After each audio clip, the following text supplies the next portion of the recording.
नमस्कार दोस्तों, welcome to Virat career 6181। तो दोस्तों आज मैं आप लोगों को बताने वाला हूं नर्सिंग का registration, nursing council, Madhya Pradesh nursing council का रजिस्ट्रेशन आप कैसे यहां पर कर पाएंगे। आपने कोई भी कोर्स किया हो, ANM, GNM, BSc हो, जो भी आपने उपाधि की हुई है मेडिकल साइंस यूनिवर्सिटी से, तो उसके लिए आपको नर्सिंग काउंसिल में रजिस्ट्रेशन कराना ज़रूरी होता है। इससे पहले मैंने एक प्रोविज़नल डिग्री के लिए अप्लाई करने का वीडियो बनाया था मध्य प्रदेश नर्सिंग काउंसिल का, उसे आप ज़रूर देखें। रजिस्ट्रेशन के लिए आपको प्रोविज़नल डिग्री यहाँ पर लगने वाली है। तो चलिए शुरू करते हैं वीडियो को। आप इस वेबसाइट की लिंक आपको डिस्क्रिप्शन में मिल जाएगी। नीचे आएंगे थोड़ा, यहाँ पर आप काउंटर बेस एप्लीकेशन देखेंगे। तो यहाँ पर आप देखेंगे काउंटर बेस एप्लीकेशन में अप्लाई फॉर माइग्रेशन, NOC और ये सारी चीज़ें हैं जो कि सिर्फ ANM और GNM के जो हैं कोर्सेज़ की यहाँ पर जो है माइग्रेशन के लिए अप्लाई होता है। लेकिन अभी हम जो फॉर्म भरने वाले हैं वो है रजिस्ट्रेशन का।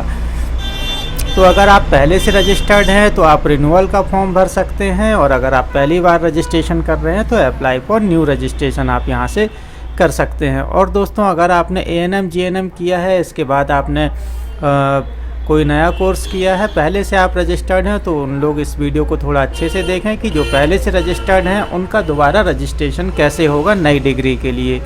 तो चलिए इस पर आपको क्लिक कर देना है अप्लाई पर। मैं अभी न्यू रजिस्ट्रेशन के बारे में बताने वाला हूं। अब यहां पर एक ऑप्शन आ रहा है, are you already enroll in Madhya Pradesh nurses council.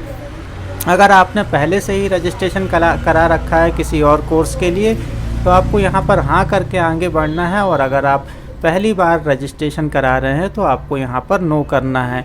एक ख़ास बात मैं ये बता दूँ, पोस्ट BSc वाले जो स्टूडेंट हैं, PB BSc post basic BSc के स्टूडेंट का भी रजिस्ट्रेशन यहाँ पर पहले से रहता है, तो उनको न्यू करके ही अप्लाई करना चाहिए। क्योंकि यहाँ पर भी ऑलरेडी जैसे ही आप जो रजिस्ट्रेशन रिक्वायर्ड है, फर्स्ट ऑप्शन फर्स्ट लाइन जो है रजिस्ट्रेशन की, यहाँ पर आप देखेंगे पोस्ट PSc में जब आप यहाँ पर सिलेक्ट करेंगे PB BSc, तो यहाँ पर ऑलरेडी एक ऑप्शन आ जाता है प्रीवियस रजिस्ट्रेशन इन RN और RM। तो यहाँ पर आपको GNM का ऑप्शन पहले ही दिख जाएगा।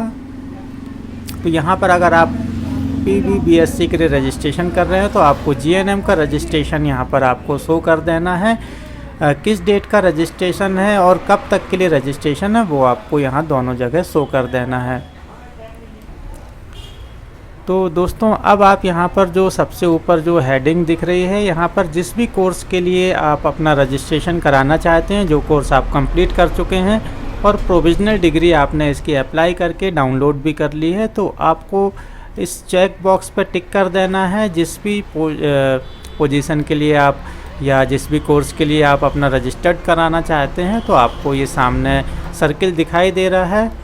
उस डिग्री के लिए आपको यहाँ पर जो है चेक बॉक्स बना हुआ, उस पर क्लिक कर देंगे, जैसा मैंने अभी 5 नंबर पर क्लिक किया हुआ है। तो दोस्तों अब आपको यहाँ पर एप्लीकेंट्स नेम डालना है। फर्स्ट नेम फिलअप करेंगे, मिडिल नेम अगर कुछ नहीं है तो इसे ब्लैंक छोड़ेंगे, और लास्ट नेम में आपका सरनेम आपको यहाँ पर फिलअप कर देना है। Spelling exactly according to the marksheet आपको फिलअप करनी है। फादर्स नेम आप फिलअप करेंगे या हस्बैंड नेम भी यहाँ पर फिलअप कर सकते हैं। आप मार्कशीट में देखें जो भी उसमें फिलअप है आपको वही यहाँ पर मेंशन करना है। इसके बाद मदर्स नेम आप यहाँ पर फिलअप करेंगे। कैटेगरी जो आपकी सुटेबल कैटेगरी है उस पर टिक कर देंगे। जेंडर में आपको मेल या फीमेल जो भी हैं यहाँ पर चेक बॉक्स में टिक कर देना है। डेट ऑफ बर्थ आप सिलेक्ट करेंगे, और इसके बाद आपको मैरिटल स्टेटस अपना यहाँ पर शो कर देना है। जो भी आपका मैरिटल स्टेटस है उस पर चेक बॉक्स पर टिक कर देंगे। रिलीजन आप सिलेक्ट कर लेंगे।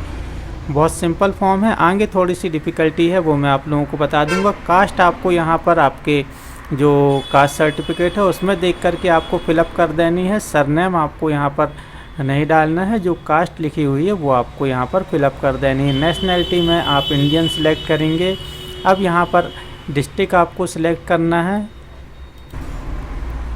अगर आप मध्य प्रदेश के मूल निवासी हैं, यहाँ पर यस नो का ऑप्शन है। अगर आप यस करते हैं तो डिस्ट्रिक्ट आपको सिलेक्ट करना पड़ेगा किस ज़िले के आप मूल निवासी हैं।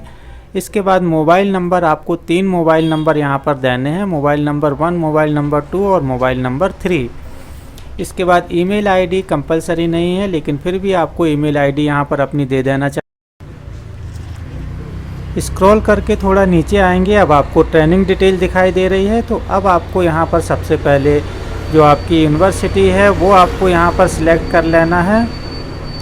तो मैं आपको यहाँ पर Madhya Pradesh medical science university Jabalpur में जो है इसके जितने भी कॉलेजेस हैं, इन सारे कॉलेजेस का जो है जो फॉर्म है यहीं से फिलअप होगा। रजिस्ट्रेशन के लिए अप्लाई यहीं से होगा। तो आप सारी किसी भी जिस भी यूनिवर्सिटी से हैं वो यूनिवर्सिटी आपको यहाँ पर सिलेक्ट करना है। इसके बाद आपको सिलेक्ट करना है, अब यहाँ पर आपको आपका पासिंग मंथ जो है वो सिलेक्ट करना है, प्रीवियस ईयर और फाइनल ईयर दोनों का। तो प्रीवियस ईयर का जो भी आपका पासिंग मंथ है आपको मार्कशीट में देखना है, ऊपर तरफ मंथ और ईयर लिखा रहता है। इसी प्रकार फाइनल ईयर का भी आप देख लेंगे और उसका भी यहाँ पर फिलअप कर देंगे। मैं डेमो वर्जन में आपको यहाँ पर बता रहा हूँ, लेकिन अभी एक बार पूरा कंप्लीट फॉर्म में आपको फिलअप करके दिखाऊंगा। इसके बाद आपको ट्रेनिंग सेंटर जो है, जो भी इस यूनिवर्सिटी से संबंधित जितने भी कॉलेज हैं वो सारे यहाँ पर लिस्ट में आ जाएंगे। जो भी आपका कॉलेज है आप यहाँ से सिलेक्ट कर सकते हैं। तो अगर आपको ना मिले तो आप स्टार्टिंग के 2-3 कैरेक्टर जो हैं कॉलेज के वो अगर आप टाइप करेंगे तो उसी पर सीधे ये पहुंचेगा। इसके बाद आपको ट्रेनिंग पीरियड डालना है, बहुत अच्छे से ट्रेनिंग पीरियड आपको फिलअप करना है। ट्रेनिंग पीरियड डालते समय आप ये ध्यान रखेंगे कि आपका जो यहाँ पर आपको पासिंग डेट कुछ लोग डाल देते हैं, तो ध्यान रखें कि यहाँ पर आपको एडमिशन डेट डालना है। इसके बाद आपको ट्रेनिंग कंप्लीशन डेट यहाँ पर फिलअप करनी है। इसके बाद ट्रेनिंग सेंटर का एड्रेस में आप ट्रेनिंग सेंटर का नाम, जैसा कि कॉलेज का नाम आप फिलअप कर देंगे। उसके बाद किस एरिया में वो कॉलेज है, इसी के साथ आपको ये चीज़ें यहाँ पर लिख देनी है। थोड़ा नीचे स्क्रॉल करके आएंगे, अब यहाँ पर आपको कैंडिडेट एड्रेस, आपका जो खुद का एड्रेस है, करेंट एड्रेस आप यहाँ पर फिलअप करेंगे, पिन कोड डालेंगे। सिंपली आपको अगर करेंट एड्रेस और परमानेंट एड्रेस एक ही है तो चेक बॉक्स पर टिक कर देंगे, दोनों एड्रेस एक जैसा हो जाएगा। इसके बाद आपको आपका क्वालिफ़िकेशन है वो यहाँ पर मेंशन करना है। 10th की डिटेल सबसे पहले डालेंगे, बोर्ड का नाम लिखेंगे जिस भी बोर्ड से आपने किया हुआ है, एमपी बोर्ड या सीबीएसई। इसी के साथ आपको सब्जेक्ट में ऑल सब्जेक्ट लिख देना है यहाँ पर 10th के लिए। पासिंग ईयर मार्कशीट से देख करके फिलअप करेंगे, परसेंटेज डालेंगे और रोल नंबर बहुत केयरफुली आपको फिलअप करना है। इसी प्रकार 12th की क्वालिफ़िकेशन आपको यहाँ पर एंट्री कर देनी है। और नीचे जो है आपने जिस भी कोर्स के लिए अभी अप्लाई किया है, आप बीएससी नर्सिंग, पीबी बीएससी या जो भी आपने किया हुआ है उसकी डिटेल आपको यहाँ पर फिलअप कर देनी है। और सिंपली आपको ये तीनों चीज़ें इस एज इट इज़ फिल कर देनी है जैसे कि आपने 10th और 12th की फिल की है। इसके बाद नीचे आ जाएंगे, जैसा कि मैंने पोस्ट बीएससी के लिए अभी अप्लाई किया है तो आपके पास जीएनएम का सर्टिफिकेट पहले से होता है। एनेक्सर 1 में आपको इस पर टिक कर देना है, diploma in GNM general nursing के लिए। एक बार फिर थोड़ा स्क्रॉल करके नीचे आएंगे, टेस्टिनोमियल पर्सन 1 और टेस्टिनोमियल पर्सन 2 ये बहुत इंपॉर्टेंट है। यहाँ पर आप 2 ऐसे लोगों के नाम देंगे जिनसे आपने कैरेक्टर सर्टिफिकेट लिया हुआ है या जो आपको जानते हैं। तो यहाँ पर आप प्रिंसिपल से ले सकते हैं, वाइस प्रिंसिपल से ले सकते हैं या अपने कॉलेज के प्रोफेसर से भी ले सकते हैं। तो यहाँ पर ऐसे 2 पर्सन के अपने प्रोफेसर के नाम डाल दें या प्रिंसिपल वाइस प्रिंसिपल के नाम, एड्रेस, मोबाइल नंबर के साथ आपको यहाँ पर फिलअप कर देना है। और उनका जो डेजिग्नेशन है वो भी आपको ज़रूर यहाँ पर मेंशन करना है। इसके बाद थोड़ा नीचे आ जाएंगे, अगर इससे पहले आपका कोई रजिस्ट्रेशन है मध्य प्रदेश नर्सिंग काउंसिल में तो उसकी जानकारी आपको यहाँ पर देनी है। तो सबसे अगर आप पोस्ट बीएससी नर्सिंग का रजिस्ट्रेशन कर रहे हैं तो डेफिनेटली आपने जीएनएम किया हुआ है, तो यहाँ पर जीएनएम लिख देंगे, उसका रजिस्ट्रेशन नंबर लिखेंगे, रजिस्ट्रेशन डेट लिखेंगे और आप यहाँ पर मिडवाइफरी में सिलेक्ट करेंगे। और इसके बाद आपको यहाँ पर अगर कोई कमेंट्स है तो आप यहाँ पर लिख सकते हैं। इतना कंप्लीट होने पर आपको और नीचे आ जाना है। अब आपको डॉक्यूमेंट अपलोड करने हैं। तो यहाँ पर डॉक्यूमेंट आपको जो है 200 KB से कम के होने चाहिए।